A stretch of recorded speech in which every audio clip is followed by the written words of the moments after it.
La Asociación Industrial de Confeccionistas del Paraguay resaltó el repunte en las exportaciones en torno al 31%, de acuerdo al mismo periodo del año pasado. El mercado brasileño es el principal mercado.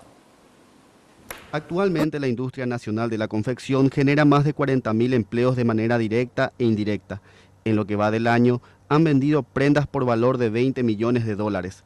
Destacan que el buen momento que viven se debe a la fuerte apuesta en capacitación de la fuerza de trabajo, la baja carga impositiva del país y la calidad de los productos. Estamos viviendo un buen momento en el sector confeccionista en el sentido del aumento de las exportaciones. El principal destino de las exportaciones actualmente es el mercado brasileño. Aproximadamente el 60% de la producción local va para el Brasil. Para agosto, tienen preparado un evento que reúne a las principales empresas, marcas y diseñadores del país.